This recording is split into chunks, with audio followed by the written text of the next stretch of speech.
La niebla descendía cada mañana de las montañas de Michoacán, enroscándose en las calles adoquinadas de San Miguel de los Cerros, como un sudario gris que intentaba ocultar aquello que nadie se atrevía a nombrar. Era octubre y los muertos volvían según la costumbre, y el aire olía a tierra y algo más, algo metálico y dulce que se te clavaba en la garganta como una advertencia silenciosa, algo que la gente del pueblo había aprendido a reconocer. No preguntar después de años de vivir con el miedo en la sombra. Las calles coloniales guardaban la historia de 4 siglos, revoluciones, hambrunas, rebeliones y ahora un horror más profundo y calculado que cualquier guerra. En la esquina de Hidalgo y Morelos, donde el empedrado se desgastaba en canales por siglos de carros y carretas, se encontraba el restaurante de don Evaristo Méndez. Un casona colonial de adobe y vigas de madera ennegrecidas por el tiempo, con un patio interior donde florecían bugambillas y geranios. Letrero de lámina oxidada que rezaba: el mejor caldo de res. Don Evaristo tenía 72 años y la espalda encorvada de tanto cargar bultos. Sus manos, como raíces de mezquite, temblaban al servir los platos humeantes, pero sus ojos negros, atentos, parecían esperar que alguien irrumpiera por la puerta en cualquier momento y lo descubriera. Abría antes del amanecer, cuando los campesinos iniciaban su jornada, y cerraba cuando la noche había engullido a las estrellas, últimas luces de las casas. En aquellas horas, don Evaristo cocinaba sus caldos en enormes ollas de barro en las que cabía un niño. Y lo que olía desde su cocina era tan rico, tan profundo, que la gente se ponía en fila en la banqueta, bajo la lluvia. Nadie preparaba caldo como don Evaristo. La carne se derretía en la boca, suave como mantequilla, con ese sabor imposible de definir que te hacía regresar semana tras semana como si el plato estuviera hechizado. Los huesos llegaban partidos con precisión quirúrgica, liberando tuétano cremoso que se mezclaba con el caldo oscuro, casi negro, perfumado con hierbabuena y chiles secos que colgaban del techo en ristras rojas. Don Evaristo nunca reveló su secreto, ni siquiera cuando los otros restauranteros del pueblo intentaron sobornarlo o cuando el padre Tomás le preguntó durante la confesión. Solo sonreía con esa boca desdentada y decía: «Es la carne, padre, del mejor rastro de Michoacán». Lo que nadie sabía, o lo que. Todos preferían no saber que detrás del penal de San Miguel, escondido tras muros de piedra de 3 metros de altura, cubiertos de musgo y manchas de humedad, existía un rastro clandestino. No aparecía en ningún registro oficial, no tenía permiso sanitario, y los camiones que llegaban allí cada viernes por la madrugada no llevaban placas. Los guardias de la prisión, hombres con uniformes verdes desgastados y rifles oxidados, recibían estos camiones con la misma indiferencia con que recibían a las familias que venían a visitar a los prisioneros. Un sobre de billetes, una firma falsificada en un cuaderno sucio, y los camiones entraban rugiendo por un portón lateral que casi nadie recordaba que existía. Desde 1968, cuando el gobierno había comenzado a purgar México de estudiantes rebeldes, sindicalistas incómodos y campesinos exigiendo sus tierras, ese rastro había estado en funcionamiento.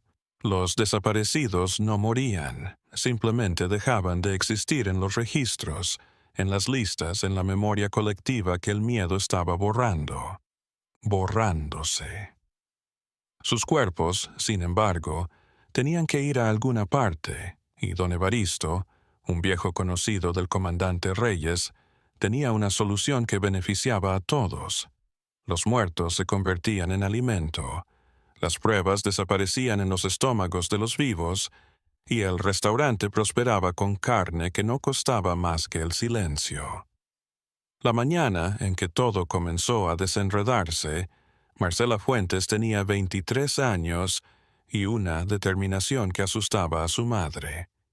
Era maestra de primaria en la escuela Benito Juárez, recién graduado de la Normal de Morelia, y esa peligrosa ingenuidad de quien cree que la verdad es una defensa suficiente contra la injusticia. Su hermano menor, Daniel, había desaparecido 6 meses atrás tras una manifestación estudiantil en la capital del estado. Lo último que supo Marcela es que lo habían visto subir a un autobús con destino a la Ciudad de México, a donde nunca llegó, y cuyo caso fue cerrado por las autoridades como fuga voluntaria. Los 6 meses que siguieron, Marcela no pudo dormir. Cada noche veía la cara de su hermano en sus sueños, llamándola, diciéndole que no se rindiera, que continuara buscando. Se gastó todos sus ahorros yendo de oficina en oficina, sobornando secretarias, suplicándole al comandante Reyes que abriera una verdadera investigación, pero las puertas se cerraban una tras otra con la misma frase. Señorita, su hermano es mayor de edad. Si se fue, es su decisión, no podemos obligarlo a regresar. Aquella mañana de octubre, Marcela se dirigía a la escuela cuando el aroma del caldo de don Evaristo la golpeó con una fuerza inusual, casi visceral. Se detuvo frente al restaurante con el estómago encogiéndose. No sabía por qué, pero ese olor la mareaba. Se asomó por la ventana empañada y vio a don Evaristo inclinado sobre sus ollas, removiendo con un cucharón de madera tan largo como un bastón. El vapor se elevaba en espirales densas y por un instante, Marcela pensó que había visto algo en el fondo de la olla, algo como una mano abierta, pero parpadeó y desapareció. Continuó caminando, perturbada, pero el pensamiento no la abandonó en todo el día. En la escuela, mientras enseñaba a los niños las tablas de multiplicar, su mente vagaba hacia ese rastro del que había oído hablar, hacia los camiones sin placas, hacia el comandante Reyes, que siempre olía a carne asada cuando salía de su oficina por las tardes. Después de la escuela, Marcela tomó una decisión que lo cambiaría todo. Iría en busca de respuestas, aunque eso significara adentrarse en lugares de los que nadie regresaba indemne. Esa noche, Marcela fue al único bar del pueblo, el Rincón del Agave, un lugar sombrío con mesas de madera rayadas y un cantinero que había visto demasiado para sorprenderse por algo. Se sentó en la barra y pidió un mezcal, algo que nunca hacía. El cantinero, un hombre llamado Salvador, con cicatrices en las manos y la mirada de alguien que había sobrevivido a décadas de violencia silenciosa, le sirvió el trago. En silencio, Marcela lo tragó de un trago, sintiendo el fuego líquido quemándose en su garganta, y luego preguntó en un susurro: «Salvador, ¿qué sabes del rastro detrás de la cárcel?» El cantinero detuvo la limpieza del vaso que sostenía. Sus ojos se encontraron con los de Marcela con una intensidad que la hizo querer retroceder, pero se mantuvo firme después de un silencio tan prolongado que Marcela pudo escuchar su propio latido del corazón. Salvador se inclinó en la barra y habló en voz baja, tan bajo que tuvo que inclinarse para escucharlo. «Esa pregunta te puede matar, maestra. Si tienes cerebro, olvídala.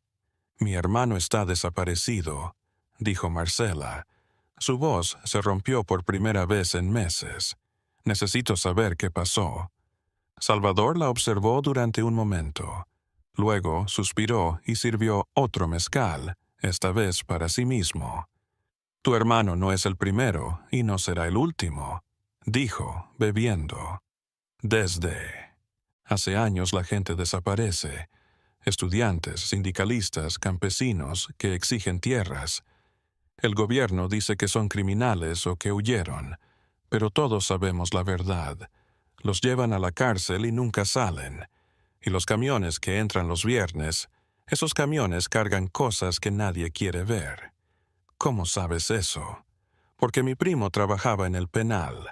Trabajaba pasado. Hace 3 años vio algo que no debía ver. Una semana después lo hallaron colgado en su morada. El comandante Reyes dijo que fue suicidio. Salvador se detuvo y su mandíbula se tensó. Mi primo tenía esposa e hijos. No era un hombre que se suicidara. Marcela sintió que el mundo se ladeaba un poco y ¿qué vio? Cuerpos, enganchos, como reses. El silencio que siguió fue absoluto, roto solo por el goteo de un grifo en algún lugar del fondo del bar. Marcela cerró los ojos, intentando asimilar lo que acababa de oír, intentando no imaginarse a su hermano colgado en un gancho metálico a la espera de ser desmembrado como un animal. ¿Quién más lo sabe?, preguntó. Al fin, todos lo saben. Nadie habla. El que habla se desvanece. Es así de simple. Y don Evaristo Salvador no respondió. Sirvió 2 vasos más de mezcal y empujó uno hacia Marcela. Cuando habló, su voz era un susurro ronco. Y es que dicen que su caldo es el mejor porque la carne la traen directamente del rastro, sin intermediarios. Marcela se sintió mareada, se levantó de la barra tambaleándose, dejó unos billetes arrugados y salió a la calle. El aire frío de la noche la abofeteó. Se apoyó contra la pared del bar, respirando con fuerza, intentando no derrumbarse. Las luces del pueblo parpadeaban a lo lejos y en la noche un perro aullaba como si comprendiera su dolor. Durante las semanas siguientes, Marcela investigó por su cuenta, cuidadosa, silenciosa, como quien desarma una bomba, sabiendo que un movimiento en falso podría ser el último. Habló con otras familias de desaparecidos, siempre en las sombras, fuera del pueblo o en las casas cuando nadie más estaba allí. Conoció a Rosa Hernández, cuyo esposo, un líder sindical, se había esfumado después de organizar una huelga en la fábrica textil. Conoció a Tomás Vargas, cuyo hijo de 17 años nunca regresó de una protesta en la plaza principal. Conoció a Esperanza Morales, cuya hija, estudiante de Derecho, había sido detenida por provocación a la violencia y desapareció. Cada relato era un puñal en su corazón, pero también era una parte de rompecabezas. Todas las desapariciones seguían un patrón. Las víctimas eran activistas, líderes comunitarios, estudiantes peligrosos. Todas habían sido vistas por última vez cerca de vehículos gubernamentales y todas las familias habían sido amenazadas veladamente cuando exigían explicaciones. Una noche, Marcela hizo algo que sabía que era una locura. Iría al penal, no directamente porque eso sería suicidio, pero observaría desde lejos, en las colinas que rodeaban el edificio, esperando ver los camiones de los que Salvador había hablado. Se vistió de negro, cogió los prismáticos que su padre usaba para cazar ciervos cuando era joven y salió de casa pasada la medianoche, cuando las calles estaban vacías y solo los perros callejeros vagaban por la oscuridad. Caminó casi 1 hora, trepando por senderos empinados donde los arbustos espinosos le rasguñaron las piernas y las piedras sueltas rodaron bajo sus pies. Finalmente, llegó a una altura donde podía visualizar el penal en su totalidad. Un complejo, cuadrado de edificios grises rodeado por muros altos y torres de vigilancia. Las luces interiores eran tenues, amarillentas, y Marcela podía ver las siluetas de los guardias patrullando con rifles al hombro. Se sentó detrás de un árbol de mezquite retorcido con los binoculares listos y esperó. Las horas se arrastraban. El frío de la montaña le calaba los huesos, pero no se movió, expectante, Cerca de las 3 de la mañana, cuando empezaba a pensar que aquella noche no pasaría nada, escuchó el rugido lejano de un motor. Se llevó los prismáticos a los ojos y apuntó a la pista de tierra que serpenteaba tras el penal. Allí, saliendo de la noche como una bestia prehistórica, se acercaba un camión grande, un tráiler refrigerado sin placas, tal como Salvador lo había descrito. El vehículo avanzó lentamente hasta detenerse frente a un portón lateral que Marcela ni siquiera había notado antes. 2 guardias se acercaron, le entregaron algo al conductor y el portón se abrió con un chirrido metálico que rompió el silencio de la noche. El camión entró y el portón se cerró.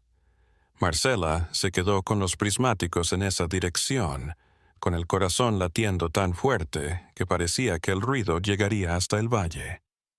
Unos 20 minutos después el portón se abrió de nuevo y el camión salió. Pero ahora era diferente. Se movía más pesado, más lento, como si hubiera cargado algo. Marcela bajó los binoculares respirando con dificultad. Ahora sabía que los rumores eran ciertos, pero saber era una cosa, probar era otra. Necesitaba evidencia, algo que ni siquiera el comandante Reyes pudiera negar o hacer desaparecer. Y solo había una manera de conseguirla. Debía de penetrar en ese sendero.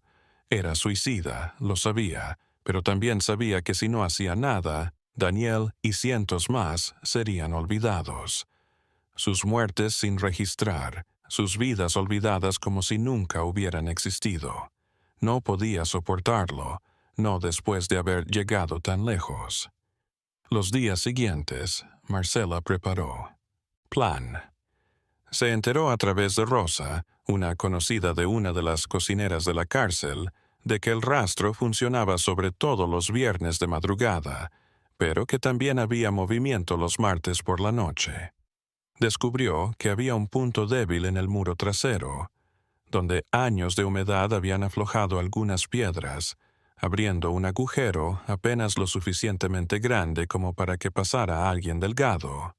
Y descubrió, con un buen soborno, a uno de los guardias más jóvenes que solía frecuentar la esquina de la. Gabe. ¿Cuál era la mejor hora para desplazarse sin ser vista? Entre las 4 y las 5 de la mañana, cuando los guardias nocturnos estaban más fatigados y menos vigilantes. El martes siguiente, Marcela se preparó como quien se prepara para su propia muerte. Le escribió una carta a su madre, la selló y la escondió debajo de su colchón. Se vistió de negro. Se metió una cámara pequeña en el bolsillo y una linterna en el otro. Esperó en su habitación hasta las 3:30 de la madrugada y entonces salió caminando por las calles vacías como un fantasma. Llegó al muro trasero del penal, justo cuando el cielo comenzaba a cambiar de negro a un azul profundo que anunciaba el amanecer. Encontró el agujero tal como le habían indicado, medio cubierto de maleza seca. Se agachó, miró a su alrededor para asegurarse de que nadie la viera y se arrastró por el espacio. Las rocas le rasgaban la espalda y el vientre, pero continuó y cayó al otro lado dentro del área de penal. Se quedó quieto un minuto, escuchando, esperando un grito o una alarma. Pero nada sucedió, solo el silencio vacío de un lugar abandonado hace mucho tiempo. Se puso en pie y avanzó agachada, rozando las sombras de las construcciones, en dirección al lugar en que había visto penetrar el camión. El olor la abofeteó antes de que pudiera. No veo nada. Un olor dulce y repugnante a sangre rancia, a carne podrida, a algo innombrable que le hacía llorar los ojos. Se tapó la nariz y la boca con su bufanda y siguió adelante. Finalmente, llegó a un edificio bajo y extenso, con ventanas bloqueadas con tablas y una puerta de metal entreabierta. Desde el interior emanaba una luz amarillenta y tenue. Marcela se acercó a la puerta, su mano temblando mientras la abría. Se abrió con un crujido silencioso, mostrando un interior que parecía salido de una pesadilla. El lugar era una carnicería improvisada, con ganchos de metal colgando del techo, mesas de acero cubiertas de sangre seca y cajas de plástico apiladas contra las paredes. Pero lo que la hizo tambalearse, lo que casi la hizo caer de rodillas, fueron los cuerpos. Había 3 colgados de los ganchos, desnudos, pálidos, ya descuartizados en parte. Reconoció a uno de ellos. Era Miguel Sandoval, un estudiante de medicina que había desaparecido 2 meses atrás. Su rostro, descompuesto por la muerte, era inconfundible. Marcela sintió que iba a vomitar, pero se forzó a mantener la compostura. Sacó su cámara con manos temblorosas y comenzó a fotografiar. El flash iluminando brevemente aquella carnicería horrible. Estaba sacando la 4ª foto cuando oyó voces fuera. Pánico, crudo pánico, que la atravesó como una puñalada de hielo. Su cerebro gritaba órdenes opuestas. ¡Corre! ¡Escóndete! ¡Salta por la ventana! ¡Quédate quieto! El corazón golpeaba su pecho con tanta fuerza que estaba segura de que lo oirían. Se guardó la cámara rápidamente, sus manos temblando tanto que casi deja caer la cámara, y buscó un lugar en el que esconderse. Sus ojos vagaron por el carnicero, las mesas de acero manchadas de sangre seca, los ganchos colgando con sus cargas obscenas, las herramientas de carnicero colgadas en la pared como instrumentos de tortura medieval. Divisó una montaña de cajas en una esquina y se deslizó tras ella justo cuando la puerta se abría de par en par con un chirrido que le erizó cada pelo del cuerpo. Uno era el comandante Reyes con su uniforme impecable incluso a esa hora de la madrugada. El otro era don Evaristo, con un saco de tela al hombro encorvado. Marcela contuvo la respiración, haciéndose lo más pequeña posible detrás de las cajas, rogando que no la vieran.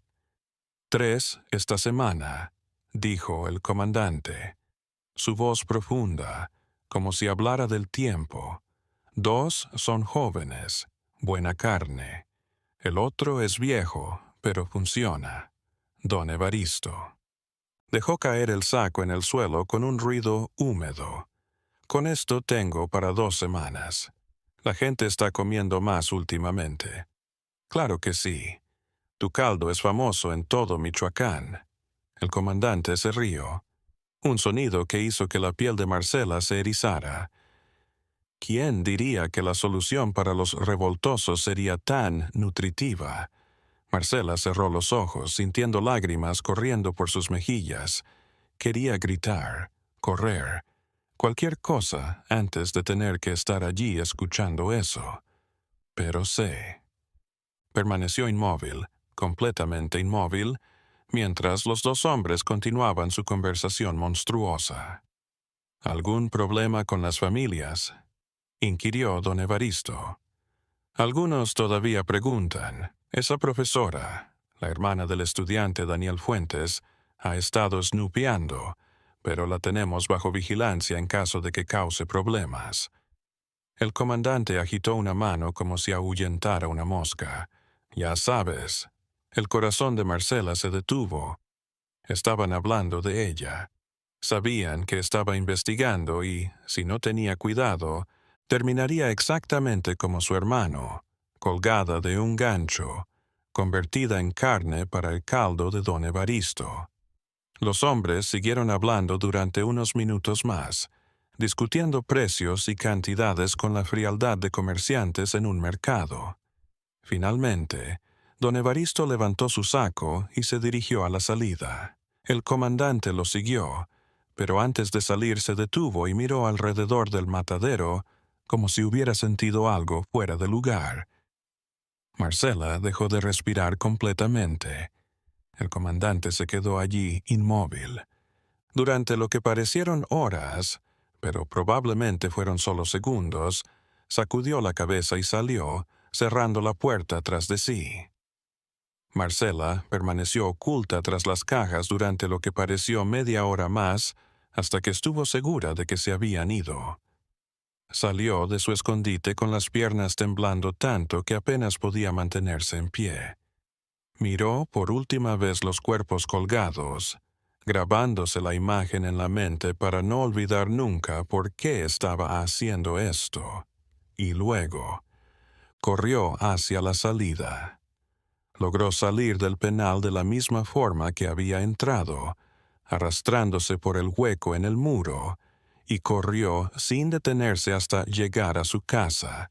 Entró por la ventana de su habitación, se encerró en el baño, y vomitó hasta que no quedó nada en su estómago. Luego se sentó en el piso de azulejos fríos, abrazando sus rodillas, llorando en silencio por su hermano, por Miguel Sandoval, por todos aquellos que habían terminado en ese lugar horrible. Pero el llanto no duraría para siempre. Marcela tenía pruebas ahora, tenía fotos, y tenía una elección. Podía guardar esas fotos, vivir en silencio y miedo, o podía hacer algo que probablemente la mataría, pero que podría salvar a otros del mismo destino. Cuando amaneció esa mañana, Marcela ya había tomado su decisión. Reveló las fotografías en el antiguo cuarto oscuro de su padre, observando cómo esas imágenes horribles tomaban forma en el papel fotográfico como fantasmas emergiendo de la oscuridad. Las metió en un sobre junto con una manuscrito en el que había plasmado todo lo que había presenciado, todo lo que había oído, todo nombre y fecha que había recopilado durante semanas. Pero, ¿a quién entregárselo? La policía estaba comprada, el gobierno estaba comprado, los periódicos locales jamás publicarían algo así por temor a represalias. Marcela necesitaba ayuda externa, alguien con el poder y la protección para sacar a la luz esta historia sin ser silenciado de inmediato. Recordó a un periodista que había conocido a Javier Campos hace años en Morelia, cuando estudiaba en la Normal. Era un activista social, creía en la escritura más que en la espada. No había hablado con él en años, pero era su única esperanza. Marcela fue a la oficina de telégrafos del pueblo esa tarde y envió un mensaje codificado. Tengo una historia que el país necesita saber. Es urgente, MC. El número de teléfono de la casa de al lado, sabiendo que el suyo probablemente estaba intervenido. 2 días después, el teléfono sonó. La vecina llamó a Marcela y ésta corrió con el corazón latiendo con fuerza. Recogió el auricular con manos temblorosas. Era la voz de Javier, más grave de lo que recordaba, pero aún cálida. Recibí tu mensaje. ¿De qué se trata? No puedo hablar por teléfono. ¿Puedes venir a San Miguel de los Cerros? Hizo una pausa. Es peligroso, muy peligroso, pero es importante, Javier. Hay gente muriendo aquí, gente que está siendo asesinada y desaparecida y convertida en se le quebró la voz. Iré, dame 2 días para arreglar las cosas aquí. Nos vemos en el lugar que solíamos ir cuando estudiábamos. ¿Recuerdas la biblioteca? Exacto, dentro de 2 días, al mediodía. Colgaron. Marcela sintió una mezcla de alivio y terror. Había dado el primer paso, pero ahora estaba completamente expuesta. Si el comandante Reyes se enteraba de que había contactado a un periodista, no viviría lo suficiente para que saliera la historia. Los 2 días siguientes fueron los más largos de su vida. Marcela fue a trabajar, enseñó a sus alumnos, caminó por las mismas calles, saludó a los mismos vecinos, pero todo se sentía falso, como estar en un sueño o una pesadilla de la que no podía despertar. La estaban siguiendo. Un hombre con sombrero de paja y bigote grueso aparecía siempre a media cuadra de distancia, fingiendo leer el periódico en la plaza o tomando café en la cafetería. La esquina opuesta. Uno de los hombres del comandante, sin duda. El día que quedó de ver a Javier, Marcela salió como si fuera a las tortillas, con el sobre de las fotos y el documento adherido con cinta adhesiva a su piel. Caminó con naturalidad, deteniéndose a platicar, comprando naranjas que no necesitaba. El hombre del bigote la seguía a distancia. Al pasar frente al mercado, Marcela entró apresuradamente por una puerta y salió por otra. Corrió por la parte trasera, entre los puestos de verduras y las cajas de madera. Corrió como nunca antes, serpenteando entre callejones hasta llegar a la antigua biblioteca municipal. Un edificio de 2 pisos con ventanas altas y estanterías de madera que olían a amelo. Javier ya estaba sentado en una mesa del fondo, fingiendo leer un libro. Había envejecido. Su cabello estaba canoso en las sienes y su rostro mostraba las marcas de alguien que ha visto demasiado. Pero sus ojos seguían siendo los mismos, inteligentes, compasivos, listos para la verdad. Marcela se sentó frente a él, respirando con dificultad. Sin decir palabra, sacó el sobre de su blusa y lo deslizó sobre la mesa. Javier lo abrió y comenzó a mirar las fotografías. Su rostro se puso pálido, luego verde. Cerró el sobre rápidamente y miró a Marcela con una mezcla de horror e incredulidad. «Dios mío», susurró, «¿esto es real? Tan cierto como que estamos sentados aquí. Mi hermano está muerto, Javier. Lo mataron y lo convirtieron en comida, junto con decenas, quizás cientos de otros». Javier pasó una mano por su rostro. «Esto está más allá de todo lo que he estudiado. Si esto sale a la luz, no solo tú estás en riesgo. Yo también. Mi familia también. Lo sé. Por eso te necesitaba, porque sé que no vas a parar, que no vas a dejar que esto quede enterrado». Javier la observó un momento, luego asintió lentamente. «Debo verificar la información, buscar otras fuentes. No puedo subir solo estas fotos, por muy impactantes que sean. Xi'an, el gobierno lo negaría. Dirían que son falsificaciones. Hay familias, muchas familias que están buscando a sus desaparecidos. Puedo ponerte en contacto con ellas. Hazlo, pero con cuidado. Si el comandante Reyes sospecha algo, nos mata a todos». Marcela asintió. «Ya lo sé». Javier se metió el sobre en la chaqueta. «Voy a regresar a la Ciudad de México esta noche misma. Comenzaré a trabajar en la historia, pero tú, Marcela, tienes que salir de aquí ahora, hoy mismo. No puedo dejar a mi madre. Si te matan, tú, madre perderá a sus 2 hijos. Eso es lo que quieres». Las palabras fueron como un golpe en el estómago, pero Marcela sabía que tenía razón. Había llegado demasiado lejos para morir ahora, antes de que la verdad saliera a la luz. ¿Dónde puedo ir? Tengo un amigo en Guadalajara, un abogado de derechos humanos. Puedes quedarte en su casa hasta que esto explote. Después veremos». Se despidieron con un abrazo rápido y Marcela salió de la biblioteca por una puerta trasera. Corrió de regreso a su casa, tomando rutas diferentes, asegurándose de no ser seguida. Llegó sin aliento, entró y encontró a su madre en la cocina, preparando frijoles para la cena. «Mamá, tengo que irme», dijo sin preámbulos. Su madre se volvió confundida.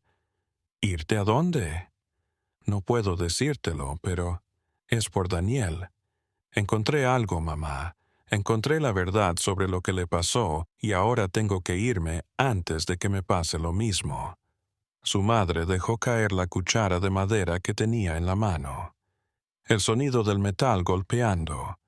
El piso de cemento resonó en la cocina como un disparo.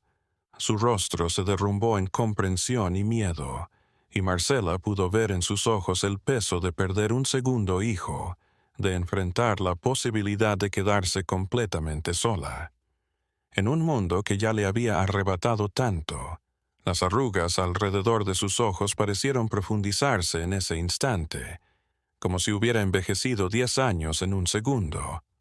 «Ay, mi hija, ¿qué hiciste?» La pregunta no era una acusación, sino un lamento.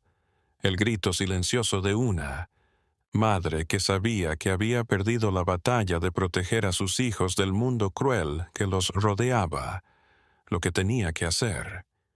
Marcela abrazó a su madre, sintiendo sus brazos frágiles pero fuertes, rodeándola. «Te quiero, mamá, y voy a estar bien. Pero no puedes decirle a nadie que me fui.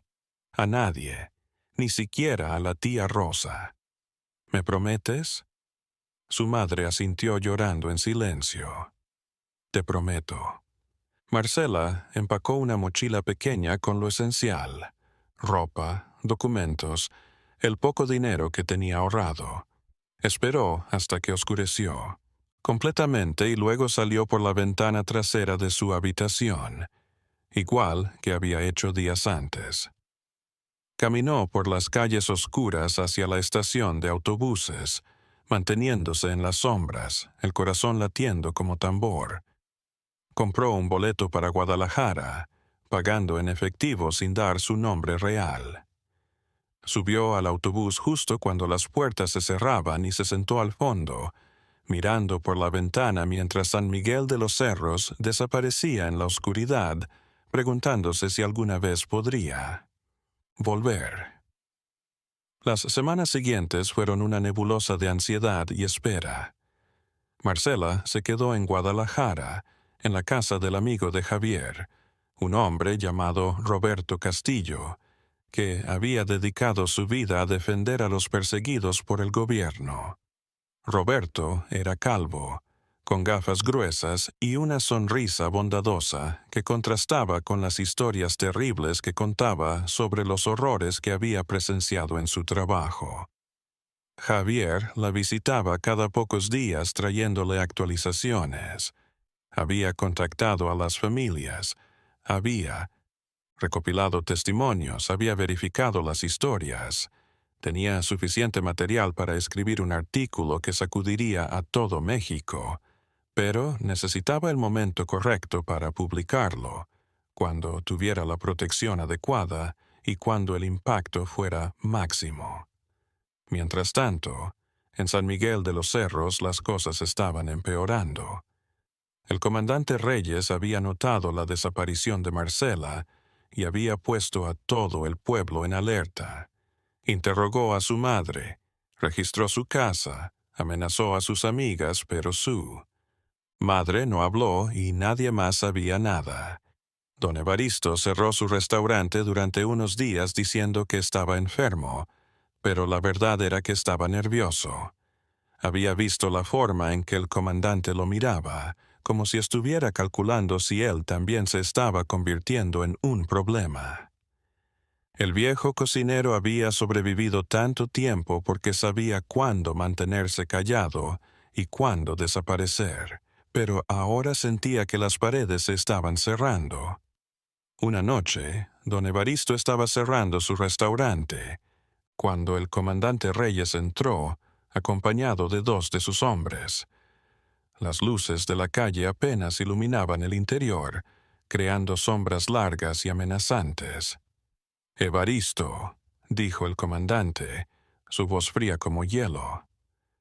«Tenemos un problema». El viejo se volvió lentamente, limpiándose las manos en su delantal manchado. «¿Qué clase de problema, comandante? La maestra Marcela Fuentes ha desaparecido y antes de desaparecer estuvo haciendo muchas preguntas. Preguntas sobre el rastro. Preguntas. Sobre tu carne. Don Evaristo sintió que se le secaba la boca. Yo no sé nada de eso. No. El comandante se acercó, sus botas resonando en el piso de cemento. Porque tengo información de que alguien entró al matadero hace unas semanas. Alguien que no debía estar ahí y ahora esa persona ha huido del pueblo. Comandante, yo le juro que no me jures nada, viejo. Lo que necesito saber es si hablaste con ella, si le dijiste algo que no debías. No, nunca he hablado con esa maestra. El comandante lo estudió. Durante un largo momento, sus ojos entrecerrados. Luego asintió lentamente. Está bien, te creo. Pero ahora tenemos que ser más cuidadosos. Nada de operaciones en el rastro durante un mes y tú vas a encontrar otra fuente de carne provisional hasta que esto se calme. Don Evaristo asintió rápidamente aliviado de seguir vivo. Sí, comandante, lo que usted diga. El comandante se dirigió a la puerta, pero antes de salir se volvió una última vez. Y Evaristo, si alguna vez decido que eres un problema, terminarás en una de tus propias ollas. Recuérdalo. Las palabras cayeron como piedras en la habitación vacía.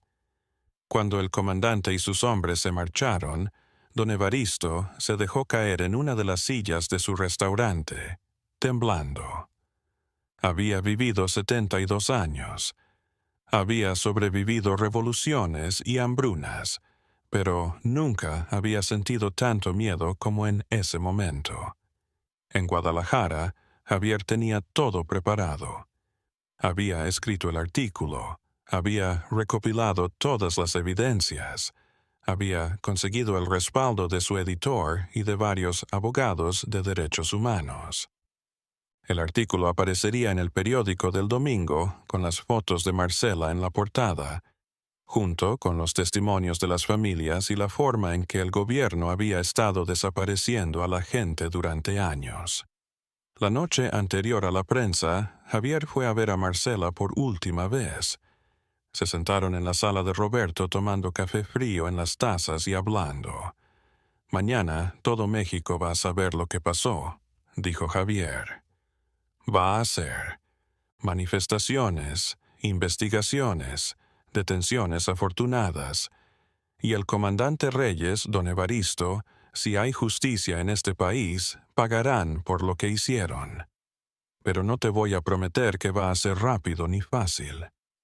El gobierno tratará de ocultarlo. Dirán que es propaganda de izquierda, que las fotos son falsas, pero la verdad es la verdad. No pueden borrarla para siempre. Javier sonrió con tristeza. No, no pueden, y gracias a ti la verdad va a salir a la luz. Aquella noche Marcela no pudo conciliar el sueño. Se quedó mirando el techo, imaginando su hermano Daniel, en Miguel Sandoval, en todos aquellos cuyas vidas habían sido robadas, cuyos cuerpos habían sido violados en formas inimaginables. Pensó en las familias que finalmente conocerían el destino de sus seres queridos y el dolor que eso les causaría. Pero también pensó en la justicia de que los culpables finalmente pagaran. Cuando amaneció el domingo, el artículo de Javier estaba en todos los kioscos del país. La portada mostraba una de las fotos de Marcela, lo suficientemente pixeladas para no ser demasiado explícitas, pero lo suficientemente claras en su horror. El título decía solamente la pista de los desaparecidos. El secreto del caldo de Don Aristo. La respuesta fue instantánea, explosiva. Las líneas telefónicas del periódico se encendieron. Las organizaciones de derechos humanos pidieron una investigación inmediata. Estudiantes marcharon en Ciudad de México, Guadalajara, Monterrey, con pancartas con los nombres de los desaparecidos. La tensión internacional se acumuló cuando periódicos internacionales tomaron la historia. En San Miguel de los Cerros, el comandante Reyes se despertó una mañana y descubrió soldados federales rodeando la prisión. Habían llegado en la noche desde la capital, despachados directamente por el presidente, luego de que embajadas extranjeras llamaran, exigiendo explicaciones. El comandante intentó huir, pero lo arrestaron en la carretera con una maleta llena de dinero y documentos falsos. Don Evaristo fue. Le encontró en su restaurante, sentado en su cocina vacía, las ollas frías, los ganchos vacíos. No se resistió cuando la policía entró. Simplemente se puso en pie con las manos esposadas a su espalda encorvada y se dejó llevar. Los forenses pasaron semanas en el túnel clandestino detrás de la prisión. Lo que encontraron confirmó todo lo que Marcela había documentado y más. Había restos de al menos 80 personas diferentes. Algunos, datando de 5 años atrás, lograron identificar a Daniel, Fuentes, a Miguel Sandoval y a docenas de otros. Las familias finalmente obtuvieron respuestas, pero las respuestas trajeron un dolor tan profundo que muchos desearon nunca haberlas sabido. El juicio del comandante Reyes y don Evaristo se convirtió en uno de los más seguidos en la historia de México. Pasaron meses de testimonios desgarradores de familiares, evidencia forense abrumadora y, finalmente, confesiones de ambos hombres. Fueron condenados a cadena perpetua, aunque muchos dijeron que ni eso era suficiente castigo para lo que habían hecho. Marcela regresó a San Miguel de los Cerros un año después para el funeral oficial de su hermano Daniel. La plaza principal estaba repleta de personas vestidas de negro, portando velas y fotografías de los desaparecidos. Habían construido un memorial, una pared de piedra con 80 placas de bronce, cada una grabada con un nombre y una fecha. El nombre de Daniel estaba grabado y Marcela colocó su mano sobre la placa fría, sintiendo el metal bajo sus dedos, como si pudiera tocar a su hermano una vez más. Su madre estaba a su lado, avejentada por el dolor, pero de pie. «Hiciste lo correcto, hija», le susurró. «Daniel estaría orgulloso». Marcela no respondió. No sabía si había hecho lo correcto. Había evitado que otros compartieran el destino. Sí, había impartido justicia de alguna manera, pero Daniel seguía muerto. Miguel seguía muerto. 80 personas seguían muertas, y ninguna cantidad de justicia podría traerlos de vuelta. Esa noche, después de la ceremonia, Marcela recorrió a pie las calles del pueblo. Pasó frente al restaurante de don Evaristo, ahora cerrado y tapiado, con grafitis en las paredes, asesino y nunca olvidar. Pasó frente a la cárcel, cuyos muros permanecían en pie, pero ahora vacíos, porque el gobierno había reubicado a todos los presos y prometido demoler el edificio. Se detuvo en la esquina donde solía comprar elotes de niña. El aire olía a maíz tostado y cal. El vendedor ya no estaba allí, como tantas otras cosas. Desaparecido desde que todo esto comenzó. El pueblo había cambiado. Quizás nunca volvería a ser el mismo, pero había algo más también. La gente ahora hablaba. Las madres de los desaparecidos se reunían abiertamente compartiendo historias, exigiendo respuestas sobre otros casos sin resolver. Se había formado un grupo de derechos humanos en el pueblo, liderado por Rosa Hernández y otras madres que se negaban a dejar que sus hijos fueran olvidados. Y eso, pensó Marcela, era algo nuevo. Suficiente.